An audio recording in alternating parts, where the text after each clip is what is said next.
Hey there guys, you are watching Biology with Inshra, and so first of all, before I start, I just want to apologize for the fact that I am uploading this video after a very long time. Now I upload a video every single week, but due to some technical reasons, I was unable to upload a video both last week and this week.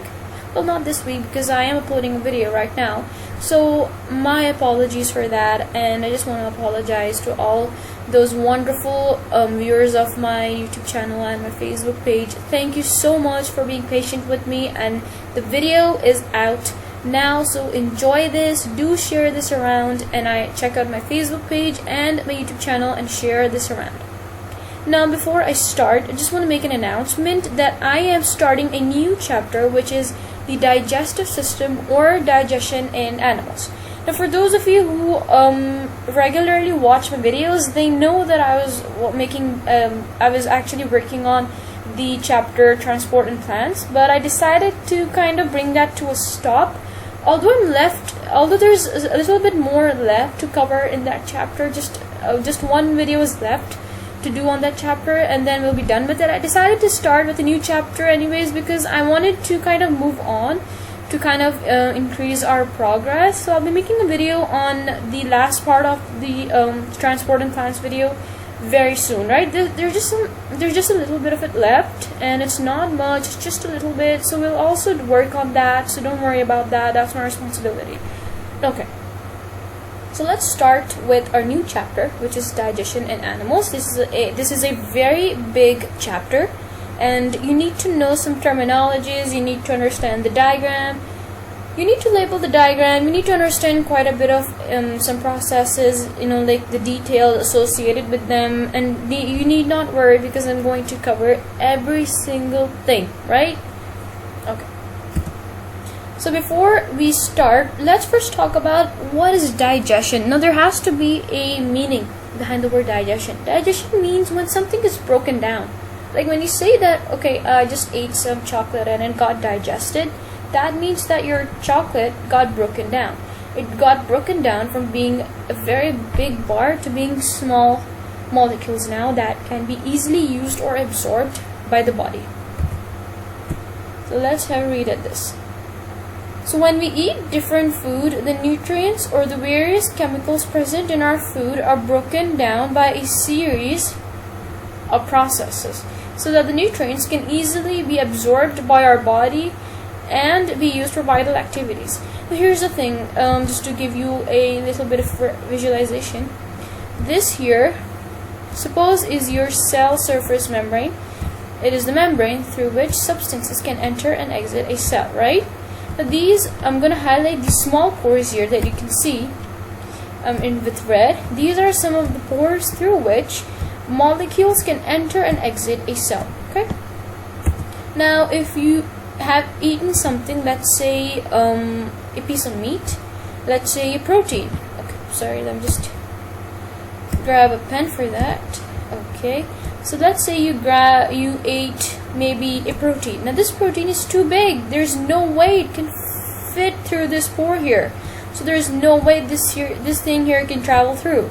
So this same thing here needs to be broken down into a form that is small enough, which means in a small form, which means it got digested, and soluble, which means it can dissolve in water to easily pass through the pores of the cell surface membrane. So now this can easily pass through and be used inside the cell, and then be used maybe to perform essential life activities or to provide energy.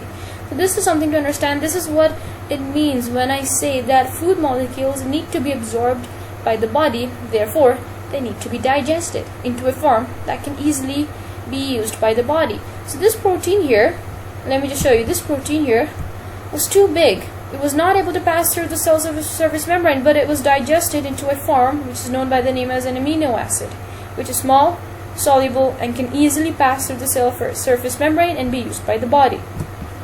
Now, as discussed in our last chapter, if not last, I'm not sure, but we did study nutrients, right? So there are 7 vital nutrients. Nutrients are basically chemicals that are needed by the body for different purposes, right? I made a video on that, you may check it out in which I discuss all the 7 nutrients in detail. So, and those 7 different nutrients are your carbohydrates, which are in red.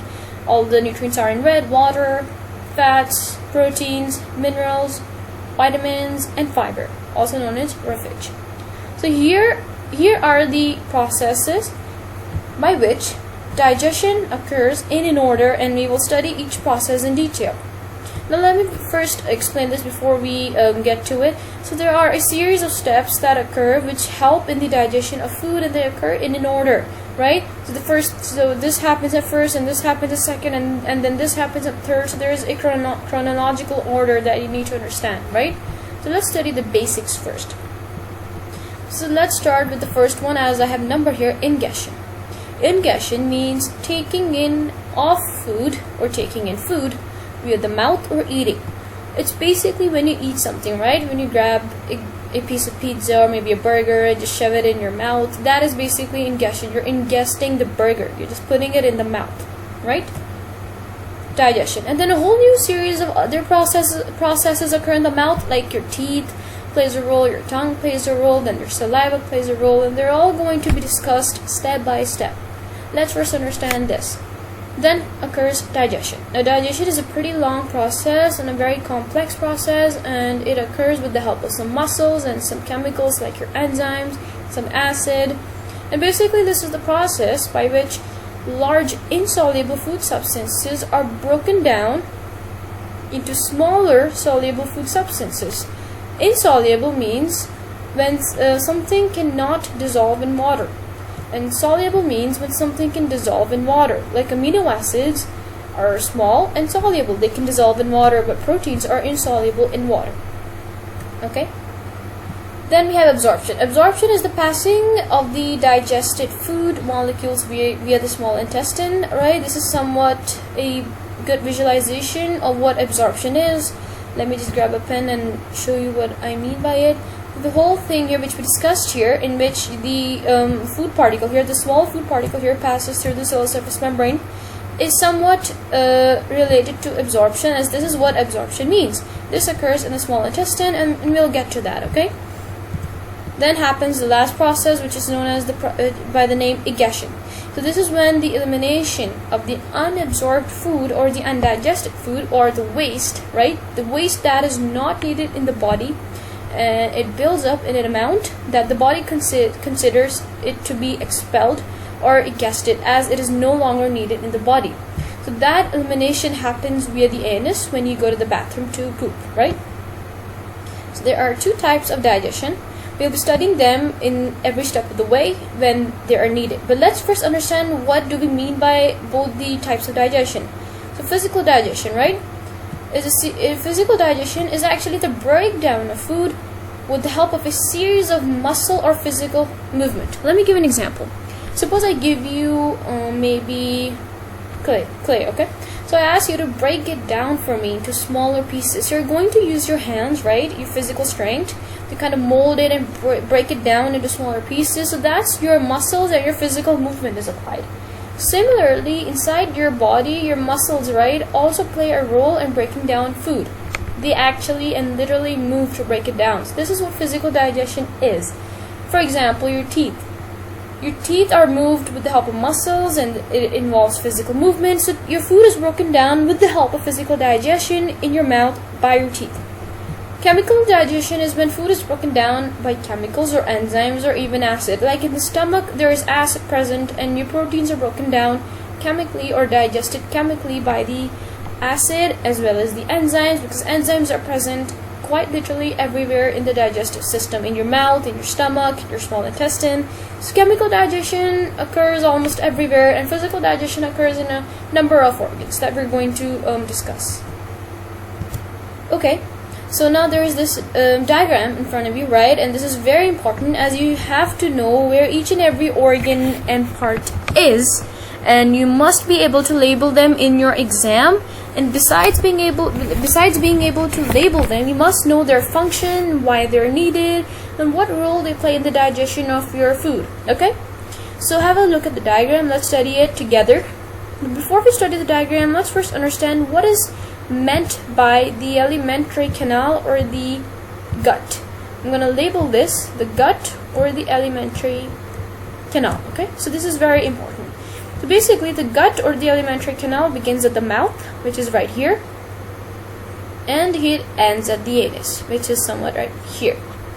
This is where the entire digestion occurs. So just understand that the alimentary canal or the gut is just a simple fancy name for the fact that it is actually the pathway that food takes, which is actually starts at the mouth and ends at the anus here, which is actually just a pathway, right? Okay, so this here is the mouth or the mouth cavity right here, from where ingestion occurs, where we eat food, right? This is the pharynx, right? No need to understand pharynx. It's not related to digestion, but if it is needed, we will be discussing it in one of the future chapters. This here is your food pipe, or also known by the name as your esophagus, okay? And this here is it is beneath the mouth or beneath the tongue is your salivary glands. This wasn't labeled, so I labeled it for you guys, okay?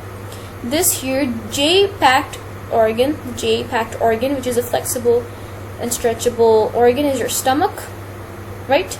This big organ here is your liver. The second largest organ in our bodies is your liver, as the first largest is your skin. The skin is an external organ. Then we have your pancreas.